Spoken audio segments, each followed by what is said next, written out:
Hello students, welcome to study of commerce. आज इस video में हम बात करेंगे क्लास 11th के बिजनेस सपोर्ट सर्विसेज के बारे में। ठीक है, एक चैप्टर है आपका बिजनेस सपोर्ट सर्विसेज, जिसमें हम बात करेंगे कि बैंकिंग क्या होती है। ठीक है, बैंक्स हमारी कितनी तरह की होती हैं। ठीक है, बैंकिंग के मेन फंक्शंस क्या होते हैं, बैंक्स में आपकी सेंट्रल बैंक क्या होती है। ठीक है, कॉमर्शियल बैंक क्या होती है, पब्लिक सेक्टर बैंक्स कौन सी होती हैं, प्राइवेट सेक्टर बैंक्स कौन सी होती हैं। तो ये सारी चीज़ें आज इस वीडियो में हम लोग डिस्कस करेंगे। ठीक है, वीडियो का ड्यूरेशन थोड़ा लंबा ज़रूर होगा, लेकिन आपके सारे कॉन्सेप्ट क्लियर हो जाएंगे।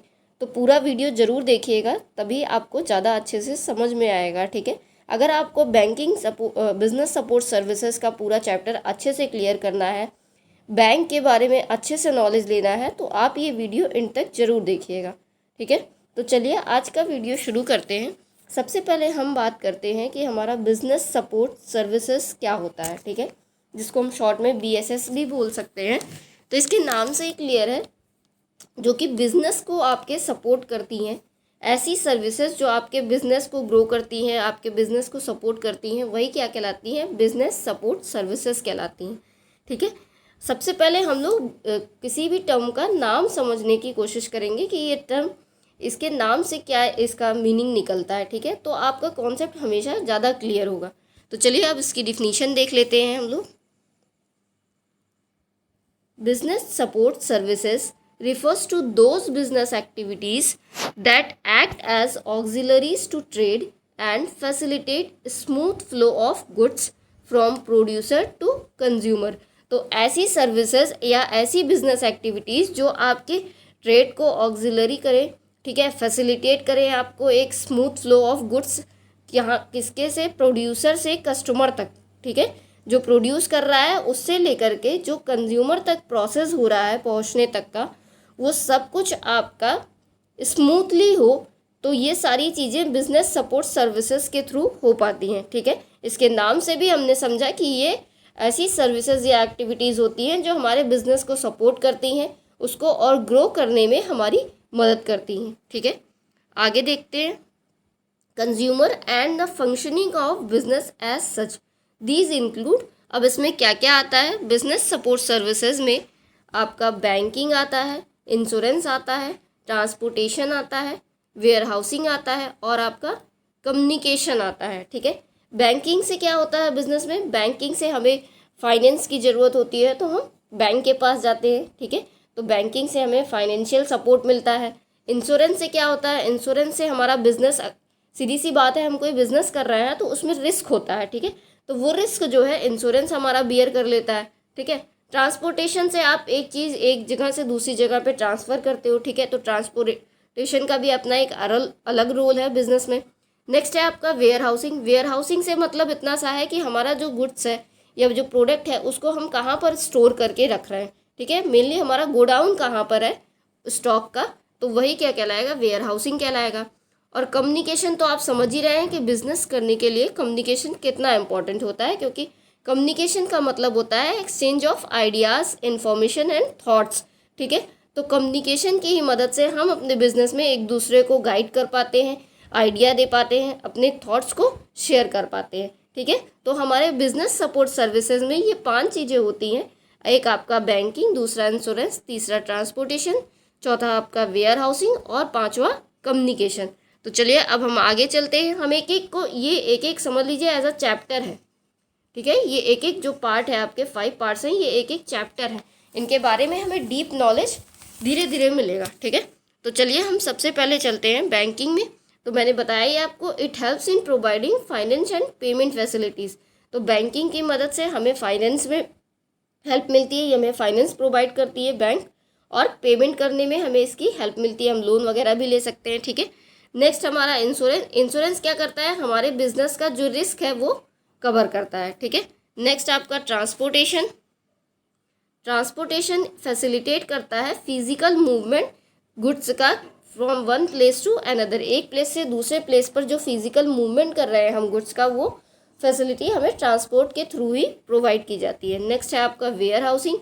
वेयर हाउसिंग में क्या होता है, to provide storage facilities at various places ठीक है। तो ये हमें स्टोरेज फैसिलिटीज़ प्रोवाइड करता है वेरियस प्लेसेस पे, क्योंकि हम कहीं ना कहीं तो अपने गुड्स को स्टोर करते ही हैं, क्योंकि जितने भी गुड्स है सारा तो सेल हो नहीं जाता। ठीक है। नेक्स्ट है हमारा communication to facilitate exchange of information and ideas between producer, middle man and consumer.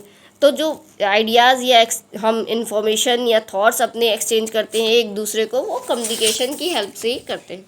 तो ये 5 मेन चीज़ें होती हैं जिनके बारे में आगे हम डीप में पढ़ेंगे। सबसे पहले हम समझते हैं कि बैंकिंग क्या होती है। ठीक है। What do you understand by banking? तो अगर हम नॉर्मली समझें तो बैंकिंग क्या है? बैंकिंग वो संस्था है जो हमें फाइनेंस प्रोवाइड करती है। ठीक है। हमारी मनी को सेफली रखती भी है, इन्वेस्टमेंट की फैसिलिटी प्रोवाइड करती है, हम ऑनलाइन पेमेंट कर पाते हैं बैंकिंग के थ्रू। तो बैंकिंग में ही तो सारी चीज़ें आ जा रही है ना, जितना भी हमारा फाइनेंस से जुड़ा हुआ वर्क है वो सब बैंकिंग की वजह से ही पॉसिबल हो पा रहा है। ठीक है। तो चलिए इसका डिफिनीशन देख लेते हैं। Banking refers to the various services provided by banks. तो बैंक्स जितनी भी सर्विसेज हमें प्रोवाइड करती है उसी को हम क्या बोलते हैं? बैंकिंग बोलते हैं। Such as acceptance of deposits, हमारे डिपॉजिट्स को एक्सेप्ट करती है। Grants of loans and advances, हमें लोन्स और एडवांस प्रोवाइड करती है। एंड अदर सप्लीमेंट्री सर्विसेज, और जितनी भी सर्विसेज हमें प्रोवाइड की जाती हैं बैंक के थ्रू वो सब बैंकिंग में आती हैं। अब चलिए देखते हैं कि बैंकिंग रेगुलेशन एक्ट ने क्या डिफिनीशन दिया हुआ है बैंकिंग की। Sorry. Banking regulation act defines banking as accepting for the purpose of lending or investment of deposits of money from the public, repayable on demand and withdrawable by check, draft or otherwise। तो banking regulation act के according क्या कहा जाता है कि banking एक accepting है। ठीक है। जो कुछ भी एक्सेप्ट करती है, और वो भी किस पर्पज़ से? मनी लैंड करने के पर्पज़ से, मनी को इन्वेस्ट करने के पर्पज़ से, मनी को डिपॉजिट करने के पर्पज़ से, वो भी पब्लिक से लेकर के जिसके पास डिमांड है उसके पास देती है। ठीक है। और वो भी चेक के थ्रू विड्रॉ कर सकते हैं हम। ठीक है। ड्राफ्ट के थ्रू भी ले सकते हैं। तो ये सारी चीज़ें बैंकिंग में आ जाती हैं। चलिए अब हम इसकी इम्पोर्टेंस समझते हैं कि बैंकिंग का इम्पोर्टेंस क्या है। इसकी डिफिनीशन ज़्यादा क्लियर हो जाएगी। तो पहला इम्पोर्टेंस क्या है कि ये कैपिटल फॉर्मेशन करती है। कैपिटल फॉर्मेशन यानी कि ये कैपिटल हमारे लिए बनाती है। कैसे? क्योंकि बैंकिंग ऐसी सर्विसेज हमें प्रोवाइड करती है कि जिसके पास एक्स्ट्रा मनी होता है वो अपना मनी स्टोर कर सकता है बैंकिंग में, और बैंक जिसके पास एक्सेस ऑफ मनी है वो अपना स्टोर कर सकता है बैंक में, और जिसके पास कम मनी है, ठीक है, पैसों की ज़रूरत है जिसको, उसको बैंक पैसे प्रोवाइड करता है। तो इससे क्या हो रहा है? इससे कैपिटल फॉर्मेशन हो रहा है। Sorry. Banking serves as the medium of transferring money from those who have access of it to those who need it. तो बैंकिंग क्या करती है? एक एज अ मीडियम सर्व करती है। ठीक है। एक साधन है जिसके थ्रू जिसके पास एक्सेस मनी है उससे वो लेती है, और जिसको नीड है पैसों की उसको वो प्रोवाइड करती है कैश। ठीक है। इसीलिए हम बोलते हैं कि ये कैपिटल फॉर्म कर रही है, कैपिटल का फॉर्मेशन करती है। नेक्स्ट है हमारा सर्विसेज टू बिजनेस। बिल्कुल सही बात है, ये तो हमारा इंपॉर्टेंस होता ही है कि ये बिजनेस को सर्विसेज प्रोवाइड करती है। शॉर्ट टर्म और लॉन्ग टर्म लोन प्रोवाइड करती है। ठीक है। फाइनेंस प्रोवाइड करती है। It helps business through a variety of services such as providing long term and short term finance। तो ये लॉन्ग टर्म और शॉर्ट टर्म फाइनेंस प्रोवाइड करती है। Arranging remittance of money, collection of cheques and bills, cheques collect करती है, bills provide करती है। ठीक है। तो ये बहुत सी सर्विसेज ऐसी प्रोवाइड करती है जो कि बिजनेस के लिए हेल्पफुल होती है। ठीक है। नेक्स्ट है हमारा reduce use of currency. Next क्या है? Reduce use of currency. ये करेंसी के यूज़ को रिड्यूस करती है। कैसे रिड्यूस करती है ये आप खुद ही जानते हैं। जब हम ऑनलाइन पेमेंट कर देते हैं तो हमें करेंसी का यूज़ करने की ज़रूरत नहीं पड़ती कि हम कैश में पेमेंट करें। ठीक है। और क्रेडिट कार्ड्स भी ये हमें प्रोवाइड करती है। उसके थ्रू भी हमारे पास पैसा हो या ना हो, अगर हमारे पास क्रेडिट कार्ड है तो हम ऑनलाइन पेमेंट कर सकते हैं। ठीक है। चलिए देखते हैं। Banks enable depositors to make payment by cheque. Payment cheque के थ्रू किया जा सकता है, क्रेडिट कार्ड्स के थ्रू किया जा सकता है, issued by bank instead of liquid money, मतलब लिक्विड मनी की ज़रूरत नहीं होती है। अगर बैंक ने आपको क्रेडिट कार्ड इशू किया है या चेक इशू किया है तो आप चेक बुक के थ्रू भी पेमेंट कर सकते हैं और क्रेडिट कार्ड्स के थ्रू भी पेमेंट कर सकते हैं। So use of currency is considerably reduce, तो इसी वजह से बैंकिंग की हेल्प से जो करेंसी का यूज़ है, जो कैश का यूज़ है, वो कॉन्सिडरेबली रिड्यूस हो गया है। ठीक है, चलिए नेक्स्ट इंपॉर्टेंस देखते हैं। नेक्स्ट है हमारा मोबिलाइजेशन ऑफ सेविंग्स। ठीक है, ये सेविंग्स को हमारे मोबिलाइज करती है यानी सेफली रखती है। Banks allow savings to be deposited in different types of account such as current account, savings account और एफडी अकाउंट। ठीक है, तो ये हमें करेंट अकाउंट और सेविंग्स अकाउंट की फैसिलिटी प्रोवाइड करती है अपनी सेविंग्स को डिपॉजिट करने के लिए, और फिक्स डिपॉजिट अकाउंट्स भी प्रोवाइड करती है। ठीक है, रिकरिंग अकाउंट भी प्रोवाइड करती है अपने डिपॉजिट्स करने के लिए अपने कैश को। ठीक है, तो डिफरेंट टाइप्स ऑफ डिपॉजिट्स हैं जो कि ये फैसिलिटी प्रोवाइड करती है बैंक। नेक्स्ट है हमारा बेनिफिट्स टू रूरल इकोनॉमी। ये रूरल इकोनॉमी के लिए भी बेनिफिट्स प्रोवाइड करती है। कैसे? क्योंकि रूरल ब्रांचेस होती हैं बैंक की, जो कि गांव वगैरह में खुली होती है, आप देखे ही होंगे। ठीक है, जिसमें आपको कम इंटरेस्ट पे लोन मिल जाता है किसानों को। वही कह रहा है इसमें, rural branches of banks play a useful role in mobilizing savings in rural areas and provide loans to farmers and artisans at concessional rates। ठीक है, तो कम रेट पे ये लोन्स वगैरह प्रोवाइड करती है फार्मर्स वगैरह को एंड ऑन प्रायोरिटी बेसिस, और उनको प्रायोरिटी भी देती है। ठीक है, इसीलिए रूरल एरियाज़ में रूरल ब्रांचेस होती हैं बैंक्स की, आपने देखा होगा हर गांव में होती है। ठीक है, नेक्स्ट है आपका बैलेंस डेवलपमेंट ऑफ इकोनॉमी। तो ये एक तरह का बैलेंस डेवलपमेंट करती है इकोनॉमी का, जो हमारा बैंकिंग है। वो कैसे? वो इस तरह से कि जैसे जिसके पास एक्सेस ऑफ मनी है वो अपने पास डिपॉजिट कर लेती है बैंक। ठीक है, और जिसके पास नीड है मनी की वो उसको दे देती है। एक तो ये तरीका। दूसरा ये कि जिस कंट्री के पास एक्सेस ऑफ मनी है उसको ये ले लेती है। ठीक है, डिपॉजिट कर लेती है, और जिसके पास कमी है पैसों की उनके यहाँ ट्रांसफ़र हो जाता है। ठीक है, they help in transferring surplus capital from developed regions to the less than overlapping regions developing regions। तो जो डेवलप्ड कंट्री हैं वहाँ से एक्सेस कैपिटल ये लेगी, और जहाँ पे लेस देन डेवलपिंग रीजन्स हैं वहाँ पर ये प्रोवाइड करती है बैंकिंग। ठीक है, नेक्स्ट है हमारा development of credit policy.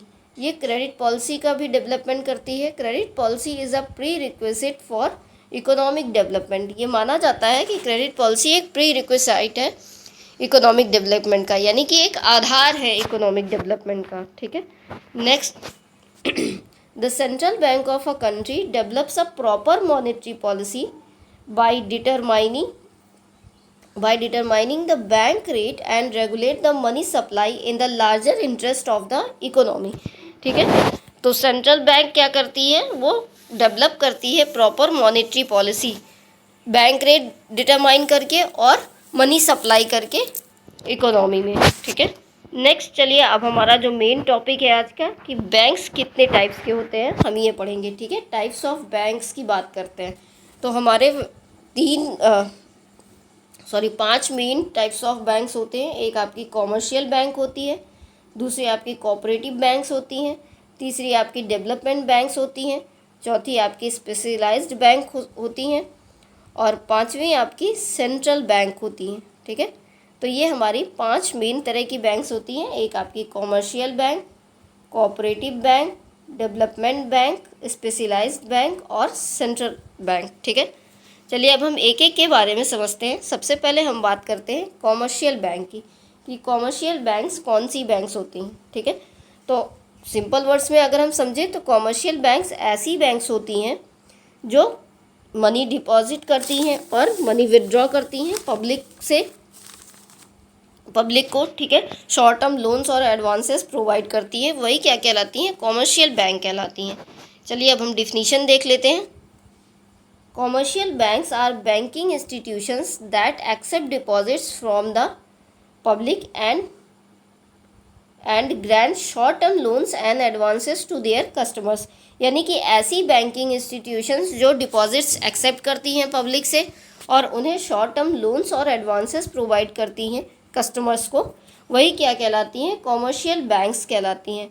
Now commercial banks have also started giving medium term and long term loans to trade and industry. अभी तक कॉमर्शियल बैंक्स नहीं देती थी, लेकिन अब कॉमर्शियल बैंक ने मीडियम टर्म और लॉन्ग टर्म लोन्स भी प्रोवाइड करना शुरू कर दिया है ट्रेड और इंडस्ट्री को। ठीक है, चलिए अब हम टाइप्स ऑफ कॉमर्शियल बैंक्स देखते हैं। अगर हम टाइप की बात करें तो कॉमर्शियल बैंक हमारी 3 तरह की होती हैं। एक आपकी होती है पब्लिक सेक्टर बैंक, दूसरी आपकी प्राइवेट सेक्टर बैंक्स और तीसरी आपकी फॉरेन बैंक्स। ठीक है, तो चलिए समझते हैं तीनों का मतलब। पब्लिक सेक्टर बैंक्स ऐसी बैंक्स होती हैं, ठीक है, पब्लिक सेक्टर बैंक्स ऐसी बैंक्स होती हैं जिसमें मेन रोल किसका होता है, गवर्नमेंट का होता है। ठीक है, मेन पावर और अथॉरिटी सबसे ज़्यादा गवर्नमेंट के पास होती है इन बैंक्स के अंदर। Public sector banks are those banks where the government holds a major portion of the shares और मोर देन 50% ऑफ ओनरशिप। ठीक है, तो वो 50% से ज़्यादा शेयर्स लेते हैं या फिर ओनरशिप उनके पास होती है गवर्नमेंट के पास, वो सारी बैंक्स आपकी पब्लिक सेक्टर बैंक्स होती हैं। फॉर एग्ज़ाम्पल हम देख लेते हैं। फॉर एग्ज़ाम्पल हमारी SBI हो गई, स्टेट बैंक ऑफ इंडिया। ठीक है, आपकी PNB हो गई, बैंक ऑफ बड़ौदा हो गई, केनरा बैंक हो गई, देना बैंक हो गई जो कि अब बंद हो चुकी है, यूनियन बैंक हो गई, इंडियन बैंक हो गई, ये सब आपकी सेंट्रल बैंक हो गई। ठीक है, ये सब आपकी क्या है, पब्लिक सेक्टर बैंक्स है। चलिए नेक्स्ट हम देखते हैं private sector banks. In private sector banks most of the share capital of the bank is held by private individuals. तो पब्लिक सेक्टर बैंक्स ऐसी बैंक्स होती हैं जिसमें 50% से भी ज़्यादा ओनरशिप और शेयर्स गवर्नमेंट के होते हैं, लेकिन उनकी अपोजिट होती है private sector banks. Private sector banks ऐसी बैंक्स होती हैं जिसमें most of share capital bank की जो है वो प्राइवेट इंडिविजुअल के पास होती है। ठीक है, these banks are registered as public limited companies.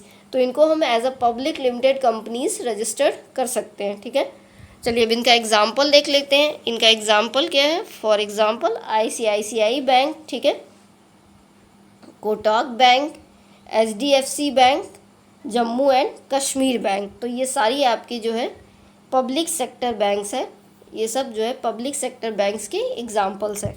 ठीक है, चलिए अब नेक्स्ट देखते हैं हम। लास्ट हमारा जो है टाइप ऑफ कॉमर्शियल बैंक में वो है हमारी फॉरेन बैंक्स। तो फॉरेन बैंक्स इसके नाम से ही क्लियर है, ऐसी बैंक्स, ठीक है, जो फॉरेन कंट्री से इनकॉर्पोरेटेड की जाती हैं, लेकिन वो उनकी ब्रांचेस जो है वो अपनी कंट्री में ऑपरेट की जाती हैं। ठीक है, वो बनी फॉरेन कंट्री से हैं लेकिन उनकी ब्रांचेस ऑपरेट की जा रही हैं हमारी कंट्री में। तो ऐसी बैंक्स क्या कहलाती हैं, फॉरेन बैंक्स कहलाती हैं।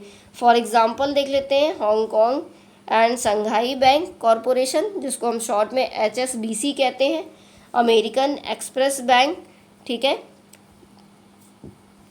आपकी CIMB बैंक, पब्लिक बैंक, ये सब क्या है आपकी फॉरेन बैंक है। ठीक है, तो हमने 3 टाइप्स ऑफ बैंक्स पढ़े कॉमर्शियल बैंक पे, एक आपकी पब्लिक सेक्टर बैंक्स, दूसरी आपकी प्राइवेट सेक्टर बैंक्स और तीसरी आपकी फॉरेन बैंक्स। चलिए अब नेक्स्ट देखते हैं। नेक्स्ट है हमारी कोऑपरेटिव बैंक्स। ठीक है, पहली हमारी कॉमर्शियल बैंक्स थी, सेकंड हमारी क्या है, कोऑपरेटिव बैंक्स। चलिए इसके बारे में देखते हैं।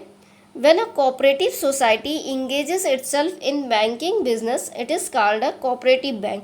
तो जब कोई कोऑपरेटिव सोसाइटी इंगेज होती है किसी बैंकिंग बिजनेस में, तो उस बैंक को हम क्या कहते हैं, कोऑपरेटिव बैंक कहते हैं। ठीक है, these banks generally grant loans for productive purposes as well as for other purposes. तो ये बैंक्स क्या करती हैं, लोन देती हैं प्रोडक्शन के पर्पज से या फिर और अदर पर्पजेज से। ठीक है, with charge low, usually low rate of interest. तो ये लो रेट ऑफ इंटरेस्ट चार्ज करती हैं, जस्ट लाइक रूरल बैंक्स। ठीक है, तो ये प्रोडक्शन के पर्पज से या और भी पर्पजेज से जो है लोन ग्रांट करती हैं और लो रेट ऑफ इंटरेस्ट पे लोन प्रोवाइड करती हैं। चलिए आगे देखते हैं। These banks are controlled and inspected by Reserve Bank of India. तो ये जो कोऑपरेटिव बैंक्स होती हैं इनको कंट्रोल और इंस्पेक्ट कौन करता है, रिजर्व बैंक ऑफ इंडिया करता है, हमारा RBI करता है। ठीक है, चलिए इनके टाइप्स ऑफ देख लेते हैं। There are 3 types of cooperative banks operating in our country. तो हमारी कंट्री में 3 तरह की कोऑपरेटिव बैंक्स होती हैं। ठीक है, एक आपकी प्राइमरी क्रेडिट सोसाइटीज़, दूसरी आपकी सेंट्रल कोऑपरेटिव बैंक्स और तीसरी आपकी स्टेट कोऑपरेटिव बैंक।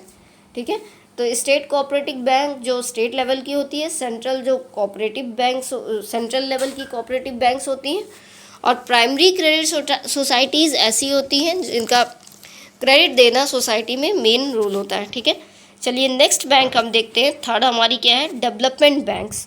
ठीक है, डेवलपमेंट बैंक्स ऐसी बैंक्स होती हैं या development banks are the financial institutions which provide medium and long term loans to industry. ऐसी बैंक्स या फाइनेंशियल इंस्टीट्यूशंस जो प्रोवाइड करती हैं loans, medium long term loans या मीडियम टर्म लोन्स, वो भी इंडस्ट्री को प्रोवाइड करती हैं, वही क्या कहलाती हैं, डेवलपमेंट बैंक्स कहलाती हैं। ठीक है, एक मिनट रुक जाइएगा।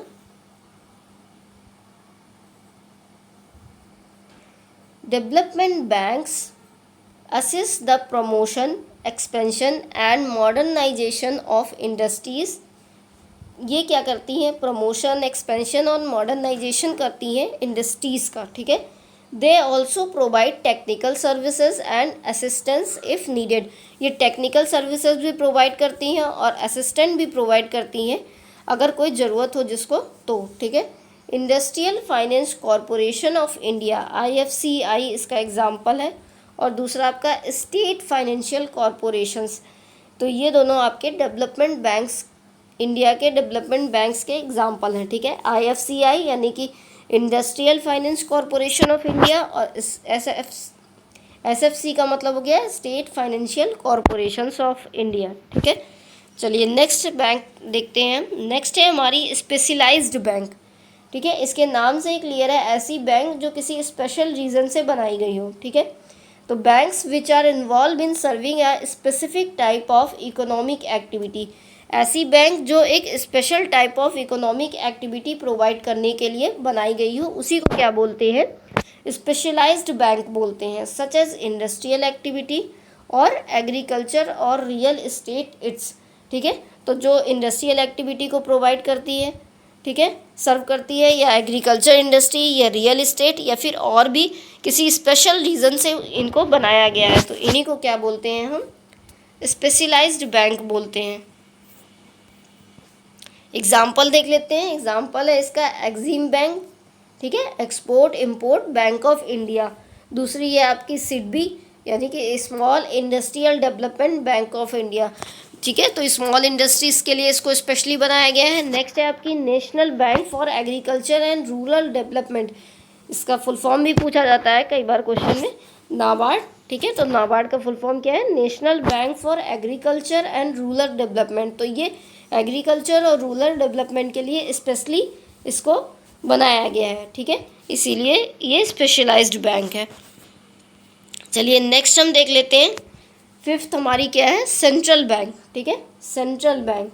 सेंट्रल बैंक ऐसी बैंक होती है, ठीक है, जो सारी बैंक्स को ऑथोराइज करती है और असिस्ट करती है। उसी बैंक को हम क्या बोलते हैं, सेंट्रल बैंक बोलते हैं। ये आपकी 1911 से स्टार्ट हुई है। चलिए इसकी डिफिनीशन देख लेते हैं।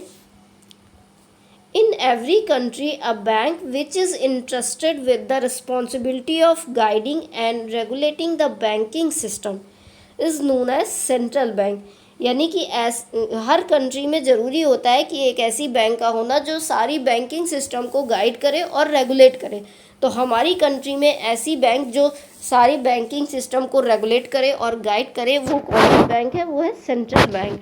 सच bank act as the highest financial authority. और ये जो सेंट्रल बैंक है, इसको हम ये as a highest financial authority act करती है, यानी कि सबसे ज़्यादा फाइनेंस हाईएस्ट इन्हीं के पास है। ठीक है, in India the central banking authority is the reserve Bank of India. तो इंडिया में सेंट्रल बैंकिंग अथॉरिटी किसको कहा जाता है, RBI को कहा जाता है। ठीक है, इन्हीं के पास हाईएस्ट फाइनेंशियल अथॉरिटी होती है। यही आपके मॉनेटरी पॉलिसी डिसाइड करते हैं और मनी प्रोवाइड करते हैं। ठीक है, it does not deal directly with the member of the public.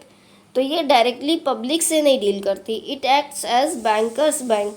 तो ये एक्ट करती है एज अ बैंकर्स बैंक। ठीक है, maintains deposits accounts of all other banks and advances money to banks as and when needed. तो ये क्या कर रही है, बैंक्स वो मनी प्रोवाइड करती है और डिपॉजिट्स भी बैंक्स के मेंटेन करती है। जैसे कि बाकी बैंक क्या करती हैं, वो पब्लिक को मनी विड्रॉ करने के लिए फैसिलिटी प्रोवाइड करती है, पब्लिक का जो है मनी डिपॉजिट करती है। लेकिन रिजर्व बैंक जो है वो बैंकर्स बैंक है, ठीक है, क्योंकि वो बैंक को लोन प्रोवाइड करती है, बैंक की मनी डिपॉजिट करती है, ठीक है। The RBI also act as government banker. RBI bankers की तो बैंक है ही है, लेकिन वो गवर्नमेंट की भी बैंक की तरह जो है एक्ट करती है। The RBI also act as government banker, वो गवर्नमेंट की भी एक तरह की बैंकर होती है। And maintains the record of government receives and payments. तो गवर्नमेंट के भी जितने रिसीप्स और पेमेंट्स होते हैं, जितनी बोरोइंग्स होती हैं, उन सब का रिकॉर्ड भी आरबीआई मेंटेन करती है वेरियस हेड्स में, ठीक है। It advices the government on monetary and credit policy. ये गवर्नमेंट को एडवाइस भी देती है मॉनेटरी और क्रेडिट पॉलिसीज़ पे। It is the custodian of currency reserves consisting of foreign exchange, gold and other securities.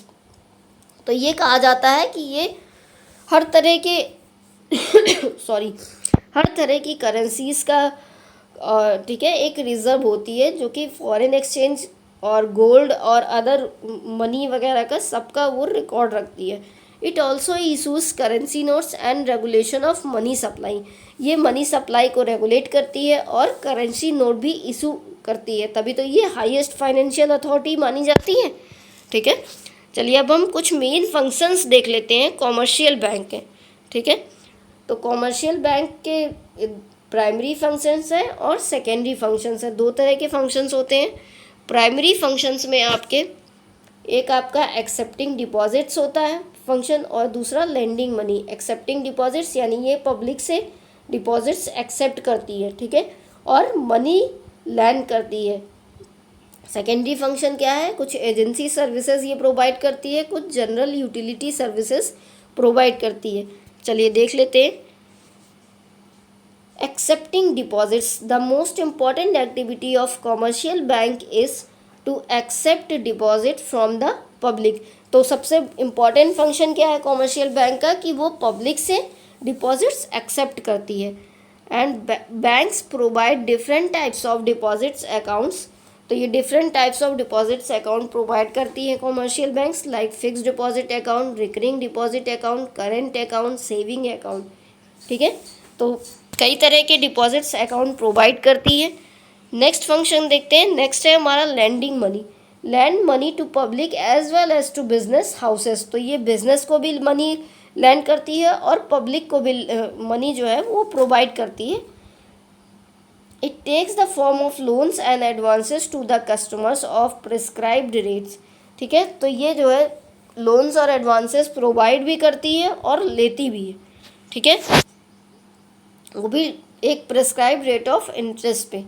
It also provide credit facility, cash credit, overdraft और discounting of bills. तो ये credit facility भी provide करती है public को, cash credit की भी facility provide करती है, ओवरड्राफ्ट और डिस्काउंटिंग ऑफ बिल्स भी देती है। ओवरड्राफ्ट का मतलब हो गया शॉर्ट टर्म लोन्स, ठीक है, जो हमारे रेगुलर नेचर के शॉर्ट टर्म लोन्स होते हैं उन्हीं को हम बोलते हैं ओवरड्राफ्ट, ठीक है।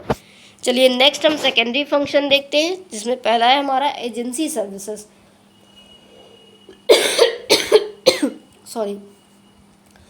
Services which are provided by commercial banks as agents of their customers. मतलब कि ऐसी सर्विसेज जो कॉमर्शियल बैंक प्रोवाइड करती है कस्टमर्स के एजेंट बन के, वही क्या कहलाती हैं, एजेंसी सर्विसेज कहलाती हैं। For example collection and payment of cheques and bills, collection of dividends, interest and rents, purchase and sale of securities, payment of rent, interest, insurance, acting as a trustee और executor। ये as a trustee या executor act करती है या as a agent act करती है customers से, ठीक है, इसीलिए इन सर्विसेज को एजेंसी सर्विसेज कहा जाता है। नेक्स्ट है आपकी general utility services. General utility services ऐसी सर्विसेज होती हैं जो कि कॉमर्शियल बैंक्स कस्टमर्स को ही नहीं जबकि जनरल पब्लिक को भी प्रोवाइड करती है, ठीक है। Accepting telephone bills, electricity bills, ये टेलीफोन बिल्स और इलेक्ट्रिसिटी बिल्स एक्सेप्ट करती है, बैंक ड्राफ्ट इशू करती है, लेटर्स ऑफ क्रेडिट इशू करती है, एटीएम कार्ड, डेबिट कार्ड और क्रेडिट कार्ड की फैसिलिटी भी प्रोवाइड करती है, और internet banking and phone banking भी प्रोवाइड करती है, जो कि आजकल बहुत ज़्यादा चल रहा है।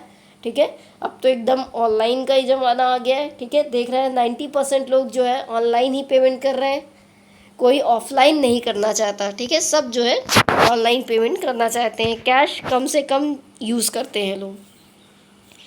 चलिए एक बार रिवाइज कर लेते हैं। तो हमने आज समझा कि बिज़नेस सपोर्ट सर्विसेज क्या होती हैं। ठीक है, ऐसी सर्विसेज जो हमारे बिज़नेस को सपोर्ट करती हैं उन्हीं को हम बोलते हैं बिज़नेस सपोर्ट सर्विसेज।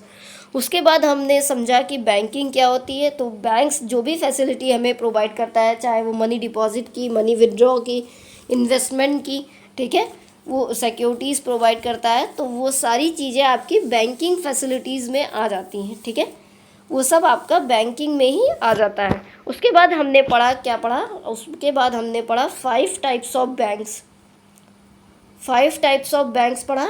एक आपकी कॉमर्शियल बैंक, ठीक है, दूसरी आपकी कोऑपरेटिव बैंक्स, तीसरी आपकी डेवलपमेंट बैंक्स, चौथी आपकी स्पेशलाइज्ड बैंक, और पांचवी क्या पढ़ा आपने, सेंट्रल बैंक्स पढ़ा।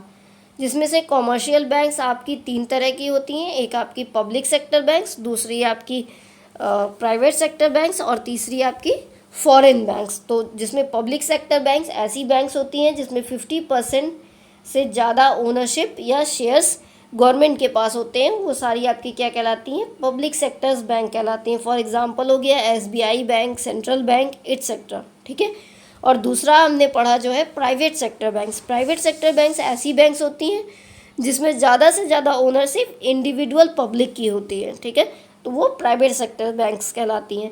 अब तीसरी आपने पढ़ा फॉरेन बैंक्स, ऐसी बैंक्स जो कि है तो फॉरेन कंट्रीज़ में, लेकिन उनकी जो ब्रांचेज हैं वो अपनी कंट्री में भी चल रही हैं, वही आपकी क्या कहलाती हैं, फॉरेन बैंक्स कहलाती हैं। फॉर एग्जांपल आपकी हांगकांग बैंक हो गई। ठीक है, उसके बाद हमने जो पढ़ा दूसरा टाइप्स ऑफ बैंक्स में हमने क्या पढ़ा, कोऑपरेटिव बैंक्स। हाँ, कोऑपरेटिव बैंक्स पढ़ा। तो ऐसी बैंक्स जिसमें कोऑपरेटिव सोसाइटीज़ इंगेज हो जाती हैं बैंकिंग सर्विसेज में, वही आपकी क्या कहलाती हैं, कोऑपरेटिव बैंक्स कहलाती हैं।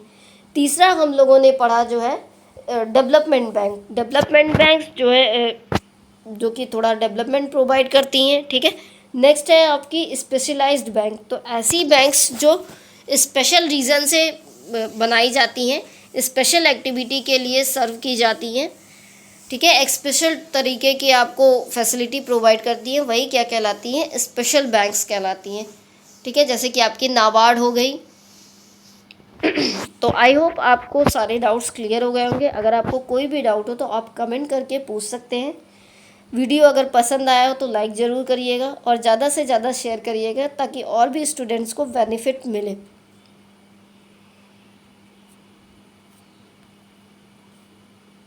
Like, subscribe and click on notification button. Okay, thanks for watching.